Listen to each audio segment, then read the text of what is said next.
The first thing the CEO's son did after taking control of the company was demote me. The second thing he did was tell everyone I should be grateful I still had a job. He didn't know that by the end of the week, I would be sitting across from him in the boardroom, holding the one thing he never bothered to check. 60% of the company's voting rights. My name was Michael Carter. For 11 years, I had worked at Sterling Innovations. I wasn't the CEO. I wasn't a board member. I wasn't even the highest paid executive. But I was the person who knew almost every part of that company. I knew which customers were about to leave. I knew which suppliers were overcharging us. I knew which product lines were profitable and which ones only looked profitable on paper. And most importantly, I knew how the company had survived its hardest years. I had joined Sterling when it was small. Back then, there were only 32 employees.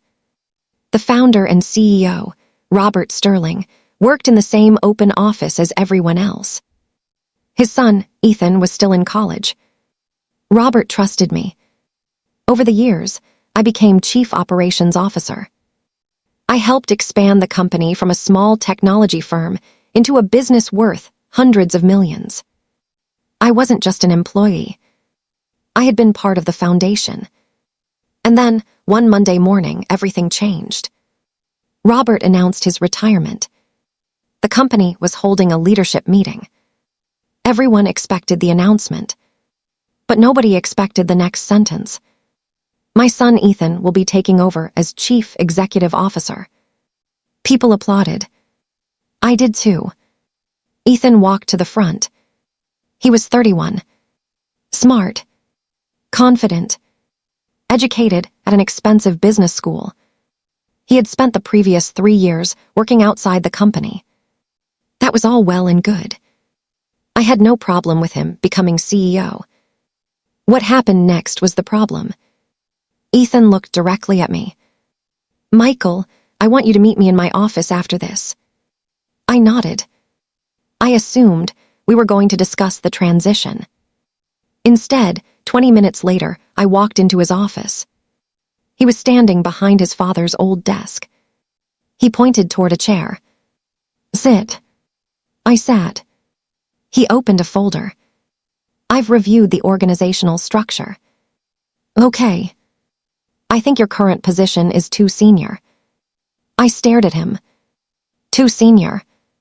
Yes. He slid a document across the desk. Effective immediately, you're moving from Chief Operations Officer to Senior Operations Advisor. I looked at the paper. The salary was lower. The authority was almost non-existent. And I would report to a manager who had worked at Sterling for less than 6 months. I looked up. Why? Ethan leaned back. We need a younger leadership structure. I almost laughed. You're 31. Exactly. And I'm 48. He smiled. Which is why this role is a better fit. I studied him. Is this your decision? Yes. Does your father know? My father trusts me to run the company. I nodded slowly. I see. Then he said something I'll never forget. Honestly, Michael, you should be happy I'm keeping you. That was the moment I understood. This wasn't a business decision.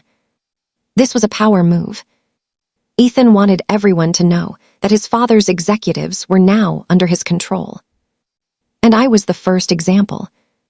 He expected me to argue. I didn't. I picked up the document. Understood. He smiled. Good.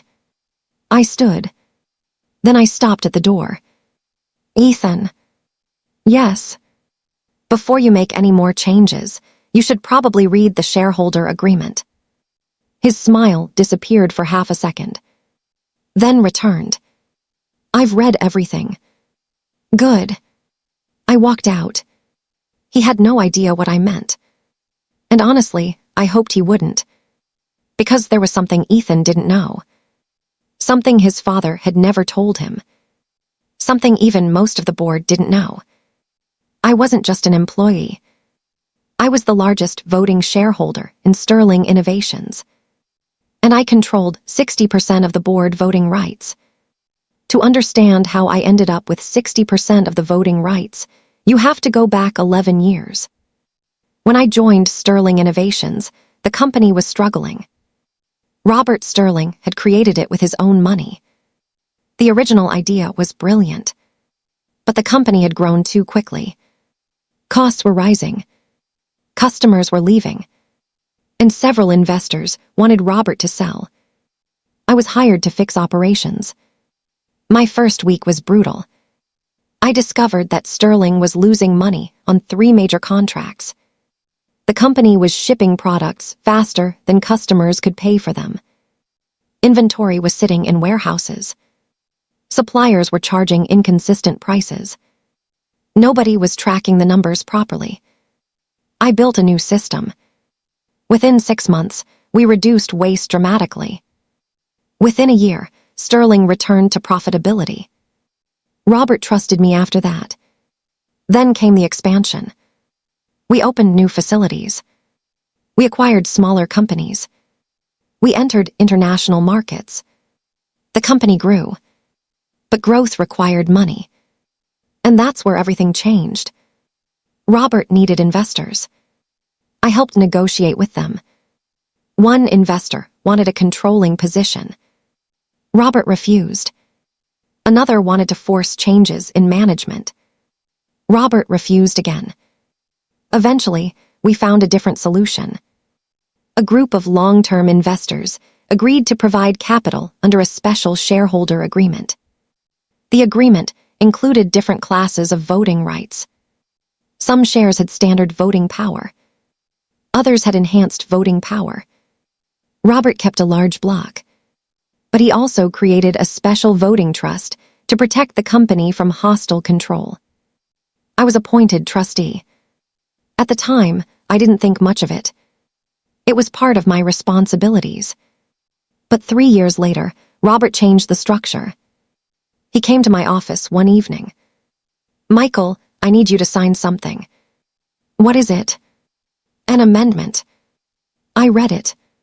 The voting trust would be transferred under my control if Robert became incapacitated or retired before a new long-term governance structure was approved. I looked at him. "Why me?"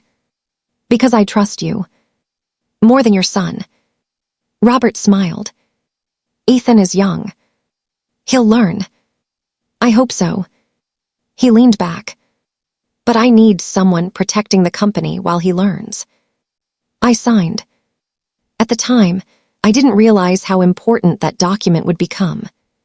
When Robert retired, the voting rights transferred exactly as written. 60% of the board voting power came under my control. Not 60% of the company's economic ownership. That distinction mattered. I didn't own 60% of Sterling. But when it came to board decisions, my vote carried enough weight to control the outcome of major governance actions. Ethan didn't know. Robert hadn't told him.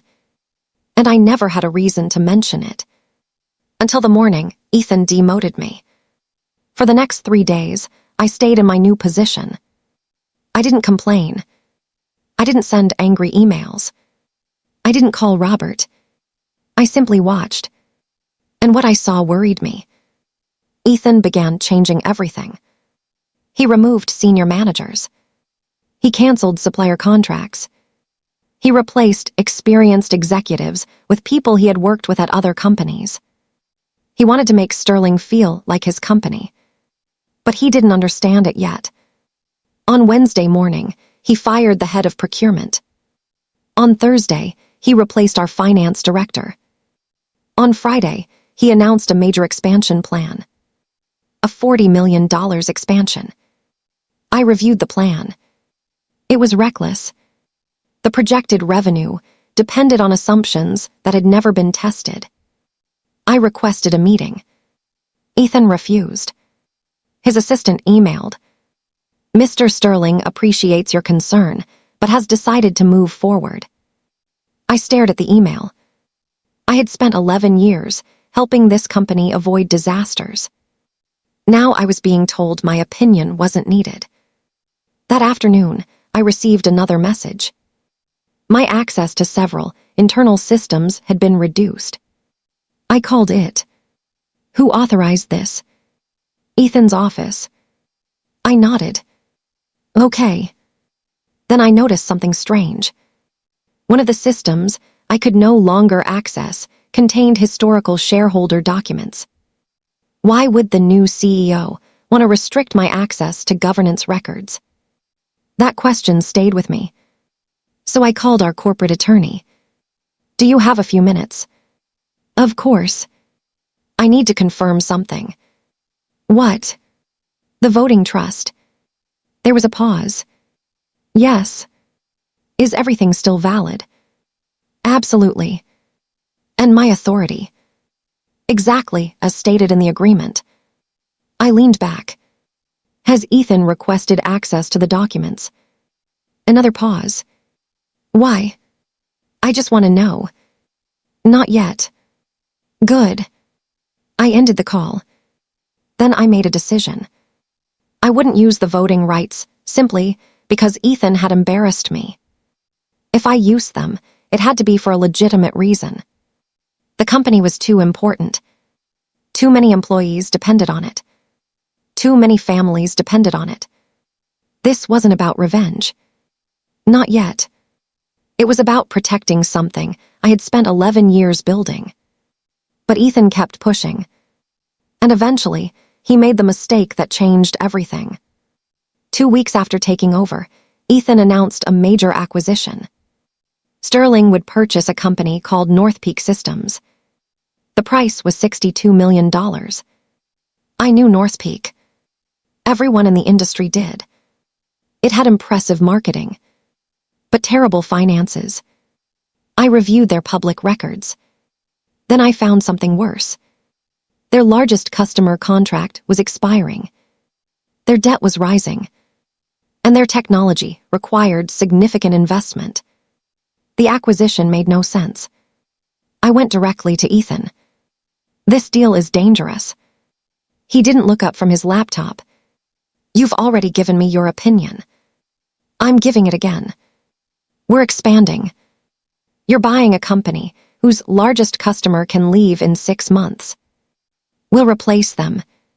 With what? He looked up. Michael, you don't run the company anymore. That sentence hurt more than the demotion. Not because it was rude. Because he believed it. I looked at him. You're right. He smiled. Good. But the board still has to approve the acquisition. His smile faded. The board will approve it. Will they? He stared at me. I turned toward the door. Ethan. What? Check the voting structure before the board meeting. He stood. Are you threatening me? No. I looked back. I'm warning you. Then I left. That night, I received a call from Robert. His voice sounded tired. Michael. Robert. I heard about the demotion. I sighed. You shouldn't have to hear about this from other people. Did Ethan do it without discussing it with you? Yes. Silence. Then Robert said, I made a mistake. What kind? I thought he was ready. I didn't answer.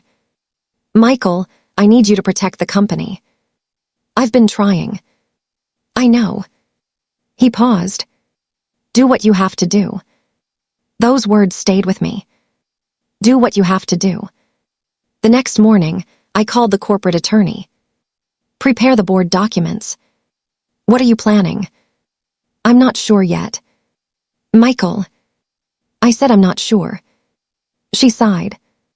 Then what do you need? Everything. The board meeting was scheduled for Friday.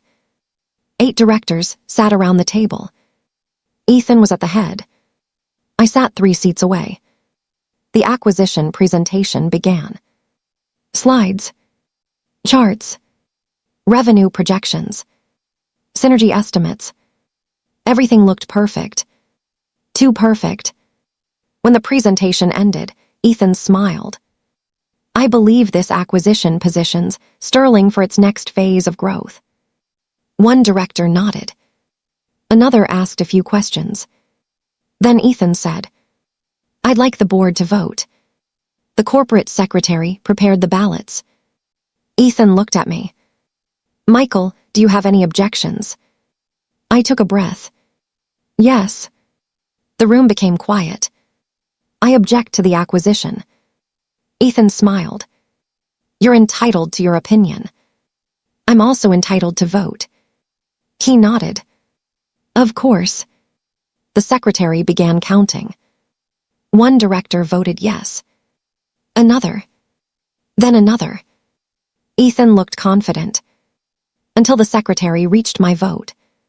I said, no. Ethan looked at me. Then at the secretary. Continue. The secretary counted the votes. 4 yes. 3 no. 1 abstention. Ethan smiled. We have approval. The secretary shook her head. Not yet. Ethan frowned. Why? The enhanced voting rights haven't been counted. What enhanced voting rights? The room became silent. The secretary looked at me. I nodded. She opened the governance file. Under the Sterling Innovations Voting Trust Agreement, 60% of the board voting rights are controlled by the appointed trustee. Ethan stared at her. Who is the trustee? She looked at me. Michael Carter. Ethan's face changed. For the first time since becoming CEO, he looked genuinely confused. He turned toward me. You. I nodded. Me. He stood. My father never told me this. I know. How long? 3 years. He looked around the room. Why wasn't I told? I answered quietly. That is a question for your father. The room was completely silent. The corporate attorney spoke. The voting trust was legally executed and remains active. Ethan sat down. I looked at the board. My vote is no. The acquisition failed. Just like that, the $62 million deal was dead. Ethan stared at me. After the meeting, he followed me into the hallway. You planned this. No. You waited for this moment. I waited for the right reason. You've been undermining me. No. You want my job. I turned around. No, Ethan. I looked him directly in the eyes. I want you to stop destroying the company. The next morning, Ethan called an emergency executive meeting. He was angry. He accused me of interfering with management. He told everyone I was trying to control him. But then he made a mistake. He started talking about the company's finances. I asked one question. Why do you need the North Peak acquisition? He became defensive. We've discussed this. Answer the question. He refused. So I asked again. Why do you need it? The CFO looked uncomfortable. Ethan finally said, because North Peak has technology we need. What technology? A new platform. Is it profitable? Not yet. Then why spend $62 million? Silence. I looked at the CFO. Can you answer? The CFO hesitated. Then said, North Peak has an exclusive supplier relationship with one of our competitors. I frowned. What supplier? He named the company. I knew them. Then everything clicked. Ethan wasn't trying to grow Sterling. He was trying to block a competitor. It was a personal strategy, not a business strategy. He wanted to make a deal that would look impressive on paper while secretly protecting a separate investment held by one of his outside partners. I investigated further. The connections were complicated, but the pattern was clear. Ethan had been negotiating with people outside Sterling. He wanted North Peak for reasons that benefited him personally. That was a governance problem, a serious one. I called the board's independent director. "We need another meeting." She agreed. Within 48 hours, the board scheduled one. This time, I wasn't going to simply vote. I was going to present evidence. I walked into the second board meeting carrying a thin black folder. Ethan noticed it. "What is that?" "Evidence." "Of what?" "Conflict of interest." His face tightened. The independent director looked at me. "Michael, explain." I opened the folder. "North Peak is not being acquired because it's strategically valuable." I placed the first document on the table. "It's being acquired because of relationships between the proposed sellers, an outside investment group, and people connected to Ethan." Ethan stood. "That's ridiculous." "Sit down." He stared at me. The independent director spoke. "Ethan, please sit." He sat. I continued. I reviewed the transaction structure. Then I showed them the financial connections. Payments. Advisory relationships. Consulting agreements. None of them alone proved wrongdoing. Together, they raised serious questions. The board attorney examined the documents, then looked at Ethan. "Did you disclose these relationships?" Ethan said nothing. The director asked again. "Did you disclose them?" "No." That single word changed everything. The board suspended the acquisition review. Then they ordered an independent investigation. Ethan looked at me. "You did this?" I shook my head. "No." "You brought these documents?" "Yes." "You've been waiting to destroy me." "No." I leaned forward. "I've been waiting for you to stop." The investigation began. Ethan became more aggressive. He tried to remove me from my remaining responsibilities. He sent HR a request to terminate my advisory position. HR refused to act without board approval. He tried to persuade directors that I was abusing my voting rights. That didn't work. Then he tried something more dangerous. He claimed the voting trust was invalid. His lawyers filed a challenge. They argued that Robert had transferred the rights improperly. My attorney wasn't surprised. "We have the original agreement. Will that be enough?" "It should be. But what if he keeps fighting?" "Then we keep responding." The legal battle became public. Industry, news outlets began reporting on the dispute. People started asking, who really controls Sterling Innovations? The answer was complicated. Ethan was CEO, but I controlled 60% of the board voting rights. That meant he could run daily operations. But he couldn't simply remove directors. He couldn't approve major transactions without the board. And he couldn't rewrite the company's governance structure by himself. The balance of power had changed. But I didn't want control. I wanted stability. So I made a proposal. Ethan could remain CEO if he agreed to independent oversight. No related party deals without disclosure. No major acquisitions without full financial review. No executive demotions without board oversight. And no retaliation against employees who raised concerns. The board approved the framework. Ethan refused. That refusal told us everything. 3 months after the original demotion, the board held its most important meeting. The independent investigation was complete. It found multiple governance failures.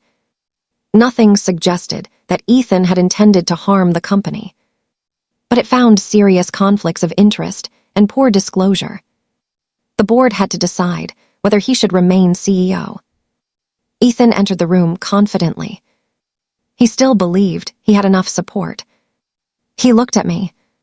"You don't have the votes." I said nothing. The chair called the meeting to order. The board discussed the report. Then came the vote. The first director voted for Ethan to remain. The second did too. The third. Then the fourth. Ethan smiled. He thought he had won. Then the chair announced.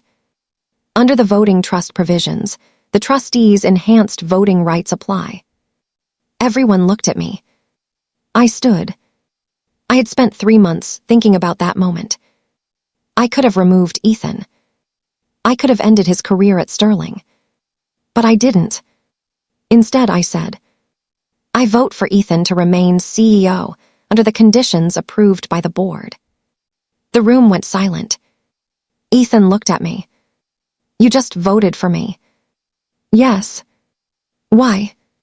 Because this isn't personal. He stared at me. I continued.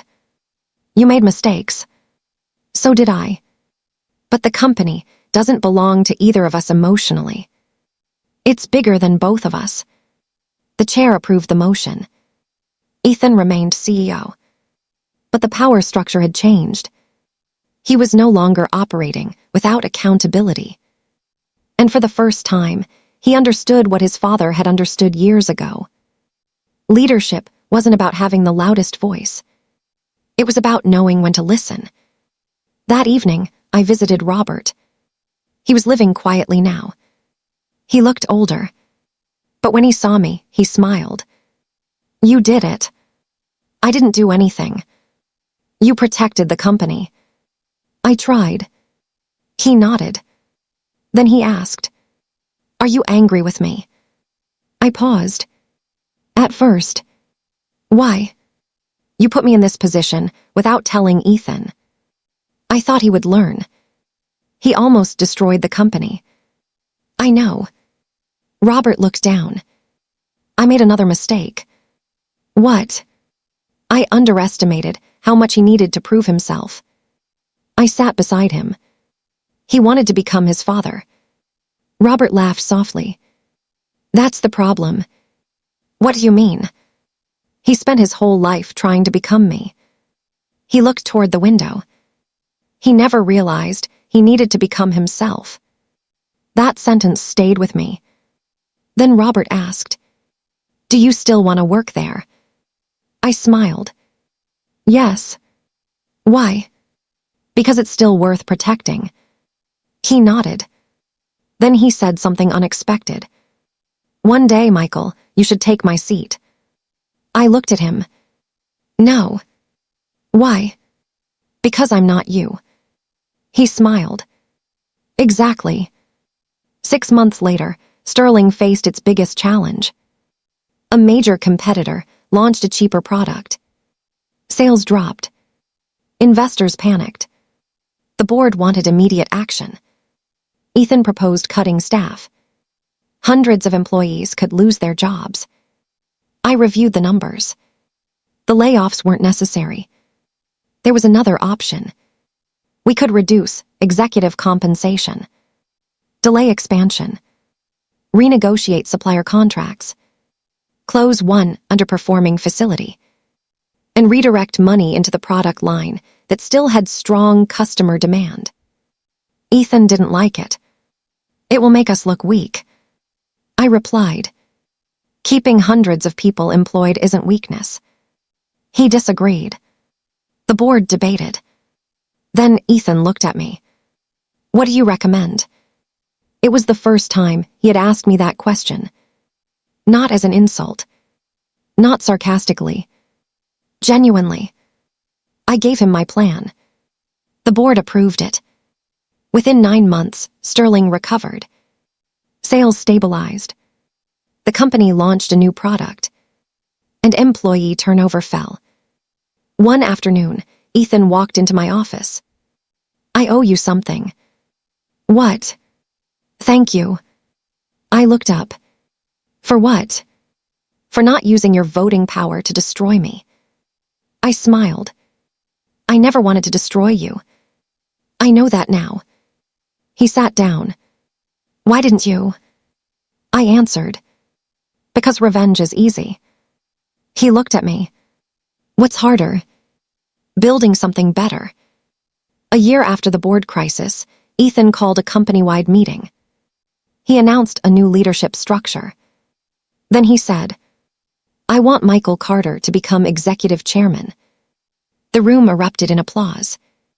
I was shocked. I hadn't asked for the position. After the meeting, I found Ethan.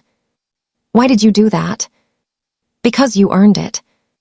You could have kept me as an advisor." "I could have." He smiled. "But I've finally learned something." "What?" "You don't weaken leadership by surrounding yourself with people who know more than you." I smiled. "You finally learned that." "Apparently." We shook hands. Not as friends. Not exactly. But as two people who had finally learned how to work together. People often assume the 60% voting rights gave me absolute power. They didn't. They gave me responsibility. That was the difference. Having power means you can make decisions. Having responsibility means you understand the consequences of those decisions.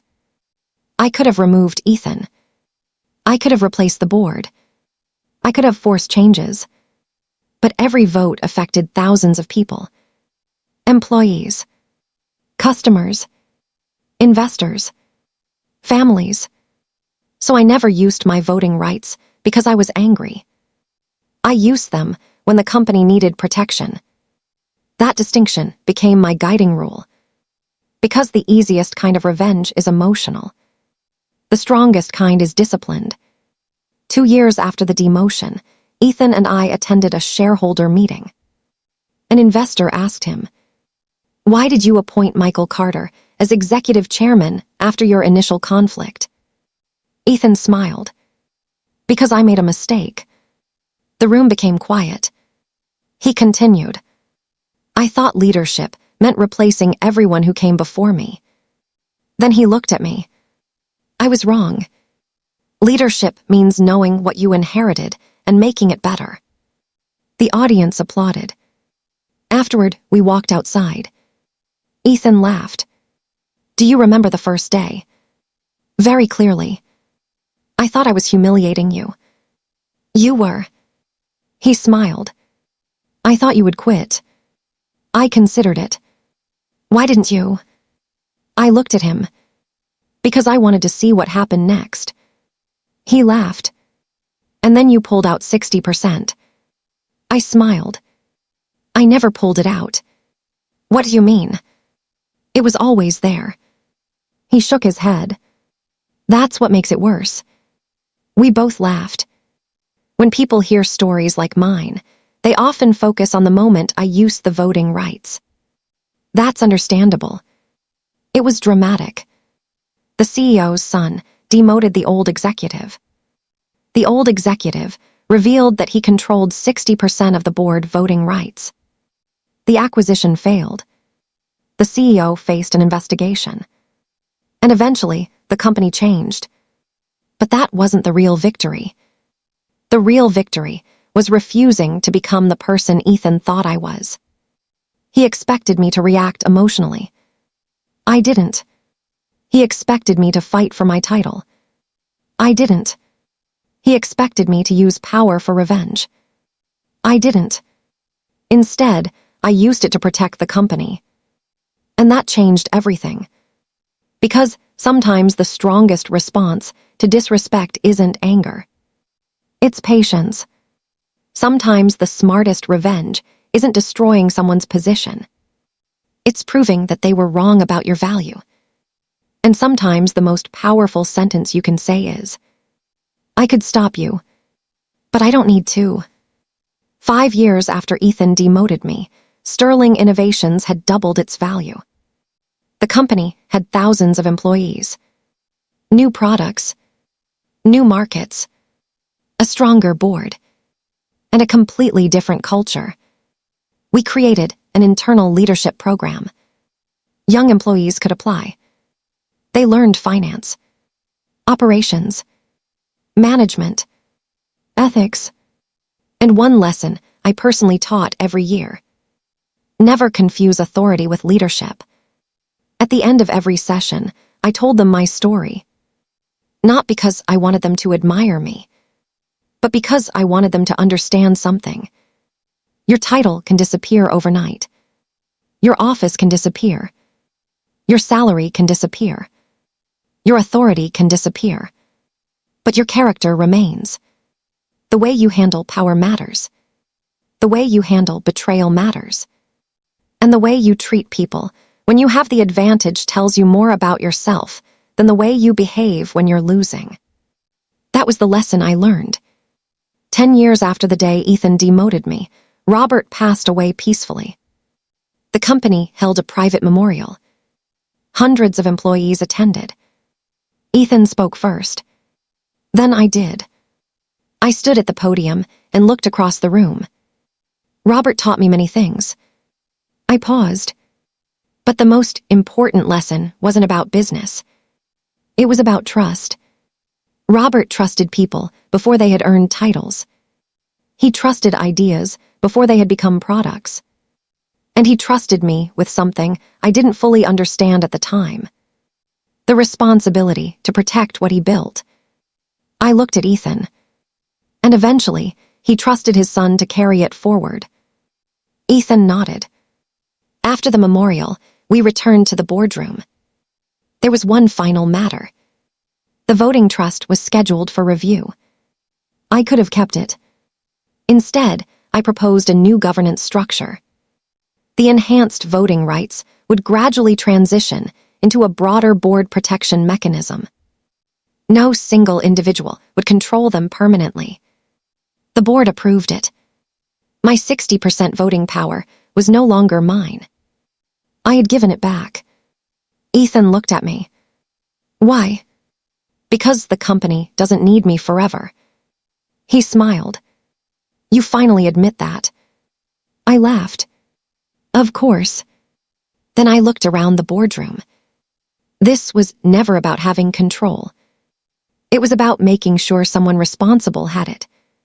A few months later, I cleaned out my office. Not because I was fired. Not because I was forced out. Because I was ready. I packed my books. My old notebooks. A framed photograph of the original Sterling team. And one document. The document that gave me 60% of the board voting rights. I held it for a moment. 10 years earlier, it had been a legal agreement. Then it became a shield. Then it became a weapon I could have used. But in the end, it became something else. A reminder. Power means nothing if you don't know why you're using it. I placed the document in a box. Then I walked out. Ethan was waiting outside. You ready? Yes. He smiled. Where are you going? Home. That's it. That's it. He laughed. You've spent 21 years here. I know. Doesn't it feel strange? I looked back at the building. Not really. Why? Because I didn't leave anything behind. He frowned. What do you mean? I smiled. I left the company better than I found it. Then I walked away. Looking back, the day Ethan demoted me was one of the worst days of my career. But it was also one of the most important. It reminded me that titles are temporary. Respect is earned. Power is a responsibility. And people who underestimate you don't always deserve your anger. Sometimes they deserve your patience. Because when someone thinks they have already defeated you, that's often when you have the clearest view of who they really are. Ethan thought I was an outdated executive. He thought I was replaceable. He thought demoting me would make him look powerful. Instead, he forced me to use the authority I had never wanted to use. 60% of the board voting rights. Not to destroy him. Not to embarrass him. But to protect something bigger than either of us. And that's why the story didn't end with me taking his job. It ended with me helping him become better at it. That's the part nobody expected. Not even me. If you've ever been underestimated at work, remember this. Don't rush to prove people wrong. Don't let anger make decisions for you. Don't destroy bridges just because someone pushed you away. Know your value. Know your rights. Know what you've built. And most importantly, know when to use your power. Because real power isn't having the ability to hurt someone. Real power is having that ability and choosing not to. The CEO's son thought he could demote me on his first day. He thought he was taking away my influence. He didn't realize my influence wasn't sitting in a job title. It was written into the company's foundation. And when the moment came, I didn't need to shout. I didn't need to threaten him. I didn't need to fight. I simply exercised the rights that had been legally entrusted to me. 60%. One vote. One decision. And the entire balance of power changed. But the greatest victory wasn't that Ethan lost control. It was that he eventually learned how to lead. And I learned something too. Sometimes the people who challenge you become the reason you discover how strong you really are. Sometimes the person who tries to push you down accidentally reveals how much power you already have. And sometimes the best revenge isn't taking everything away from the person who hurt you. It's standing beside them years later, knowing you had every opportunity to destroy them, and choosing to build something better instead. That is what happened at Sterling Innovations. A CEO's son tried to demote me on his first day. He thought I was finished. He didn't know about the 60%. He didn't know about the agreement. He didn't know about the years of work behind the company. And he certainly didn't know that the person he thought was losing power was the person holding the vote that could change everything. But in the end, I didn't use that power to take his future away. I used it to protect his future from his own mistakes. And maybe that's the greatest lesson of all. Never underestimate the quiet person in the room. Because sometimes they aren't silent because they are powerless. Sometimes they're silent because they're waiting for the right moment to speak. And when that moment comes, they don't need to say much. They just need to vote. The end.